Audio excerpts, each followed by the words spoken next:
করবার দরকার হয় না।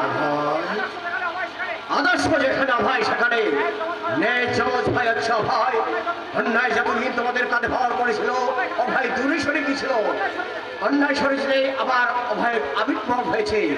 গিরিবঙ্কুশ নিষ্কলঙ্ক মত্ত তুই কাঠার মাঝে থেকেও তুই প্রমাণ করলি তুই নির্বল, এত ভাবনা কেন?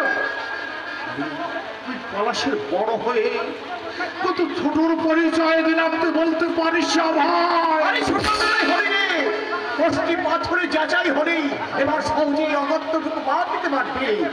এই রে এই রে পলাশের চিঠি। পলাশের চিঠি? তুমি বসো, আমি তোমার জন্য চা নিয়ে আসছি।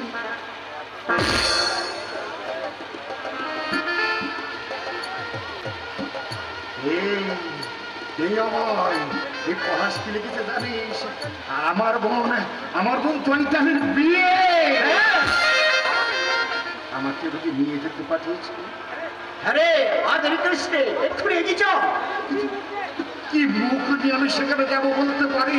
রে মুক্তা গাছের মতো স্বচ্ছ মুখ নিয়ে আঘাতের প্রতিঘাত পলাশ কি নিপুণ ভাবে দিল রে।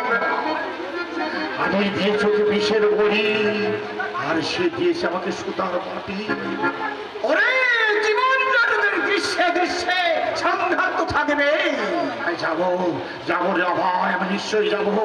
ভাই দেখেছে তার ভাইকে, ভাই কি না যে পারে রে, পারে না। রক্তের সম্পর্ক কখনো ছিন্ন করা যায় না রে। হায় হায় আমার সঙ্গে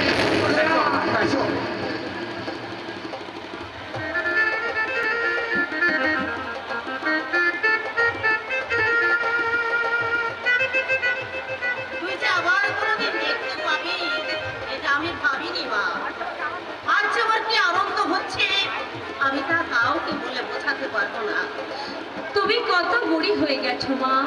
আমার 7 বছর বয়সে তোমার যে চেহারা ছিল, তোমার সেই চেহারার সাথে আজ যে তোমার কোনো মিল নেই মা। মানুষের বয়স কখনো দাঁড়িয়ে থাকে না মা। আমি যেদিকে তাকাচ্ছি আমার চোখ ফেরাতে ইচ্ছে করছে না। আমার কি মনে হচ্ছে জানো মা? আমি যেন 7 বছর বয়সে ঘুমিয়ে পড়েছিলাম, আজ হঠাৎ করে আমার সেই ঘুম ভেঙে গেছে। তাই তো মনে হবে। আমার কাছে একটু আয় তো, দেখি দেখি এই চোখটা। পাথরের চোখটার সঙ্গে আসল চোখটার কোনো তফাৎ নেই। না বললে কেউ বুঝতেই পারবে না একটা চোখ তো পাথরের। আচ্ছা মা, হাসপাতাল থেকে নিয়ে এসে তোমরা কেন আমাকে সোজা বিয়ের পিঁড়িতে বসালে? আমি কি পালিয়ে যেতাম? তোর ছোটদার যা খেয়াল হয়েছে তাই করেছে। ছোটদা থাকতে মামাকে দিয়েই কেন তোমরা আমায় সম্প্রদান করালে? এটাও তোর ছোটদার খেয়াল। কোথায় আমার ছোটদা? ও মা, কেন এখনো সে আমার সামনে আসছে না? অভয়দা বলল বিয়ের সময় যদি ছোটদা উপস্থিত থাকে তাহলে নাকি বিষাদের ছায়া নেমে আসবে, কিন্তু বিয়ে তো মিটে গেছে মা। কেন এখনো ছোটদা আমার সামনে আসছে না? আসবে রে আসবে। কখন আসবে বলো না? ও মা, আমার মনটা যে বড় ভোগ গাইছে। আমার ছোটদার কোনো বিপদ হয়নি তো মা? দূর পাগলি, বিপদ হবে কেন? মা, বর্দার বৌদি এসেছে মা। হ্যাঁ বর্দা কোথায় তারা? ডাকো ডাকো। এই চৈতালি তো তোর বর্দা এসেছে, ডাক। না না আমি ডাকছি, আমি ডাকছি। বড় খোকা।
দেখতে পাচ্ছি।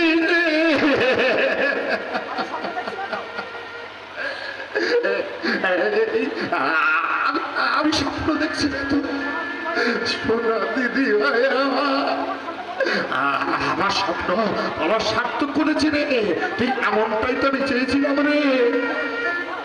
আরে বৌমা কোথায়? বাইরে দাঁড়িয়ে আছে মা, কোন মুখটি সে বাড়িতে আসবে? সে কি আমার ঘরের লক্ষ্মীকে তুই বাইরে দাঁড় করিয়ে রেখে এসেছিস? তোর যদি এতটুকু আকেল বিবেচনা থাকে, হ্যাঁ, আমি যাচ্ছি। বৌমা, বৌমা, এই পলাশ কোথায়? পলাশ সবার আগে তার কাছে সব ক্ষমা চাইতে হবে রে। পলাশ, পলাশ, তুমি আমার ছোটদাকে দেখেছো? শুধু বাইরের চোখ দিয়ে নয় চৈতালি, আমি আমার অন্তরের চোখ দিয়ে তাকে দেখেছি। কোথায় আমার ছোটদা? চলো তার আশীর্বাদ নেবে। চলো। আমার সময় হতে না হতে যাবার সময় হয়ে গেল, হয়ে গেল জীবন নদী,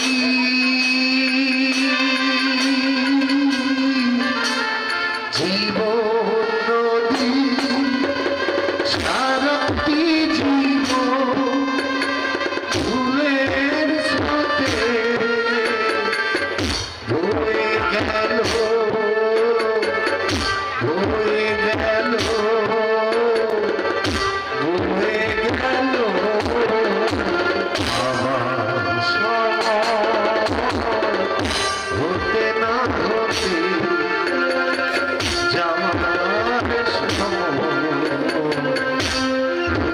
গেল, হয়ে গেল।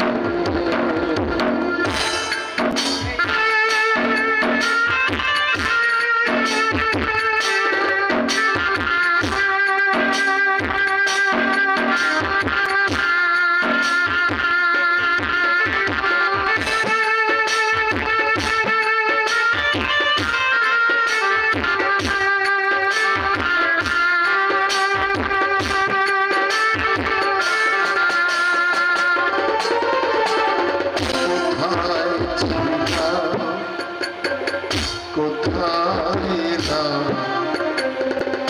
কোথায় আমি যাব? নিজের কাছে প্রশ্ন করি, জবাব কোথায় পাবো?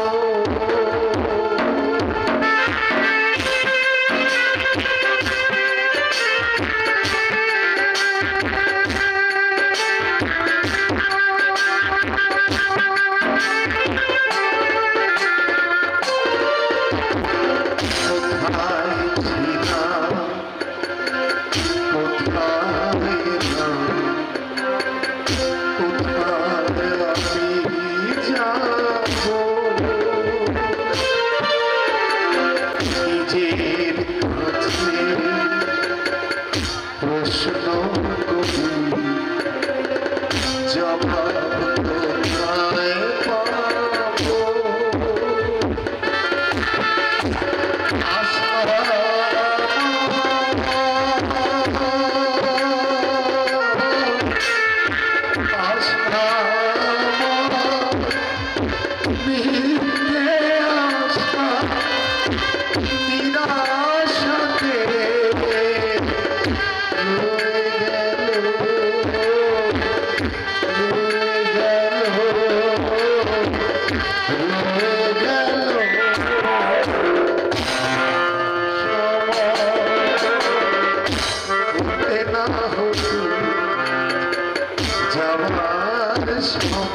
বাবা, স্বর্গ থেকে তুমি আমাকে আশীর্বাদ করো বাবা, চলার পথের সকল বাধা আমি যেন অনায়াসে অতিক্রম করতে পারি। অতিক্রম ছোটদা,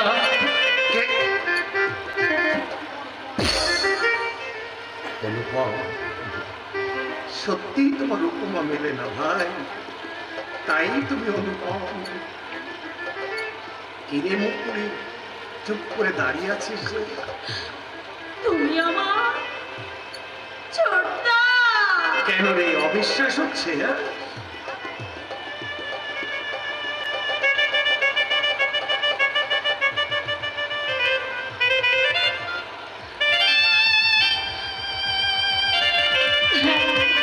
তুমি তুমি তো আমার ছোটদা। ও ছোটদা, এতক্ষণ তুমি লুকিয়েছিলে কেন? এবার প্রাণ ভরে দেখ। তুমি কালো চশমা পরে আছো কেন ছোটদা? এতদিন পর আমি জগতের সবকিছু দেখছি, তোমার আনন্দ হচ্ছে না ছোটদা?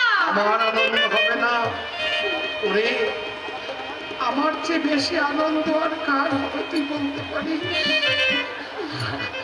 আমার চোখে আমাকে দেখছিস, এর চেয়ে বেশি আনন্দ আমার আর কি হতে পারে? তোমার চোখে তোমায় দেখছি মানে? ছোটদা তার নিজের একটা চোখ দিয়ে তোমারই একটা চোখে দৃষ্টি ফিরিয়ে এনেছে চৈতালি।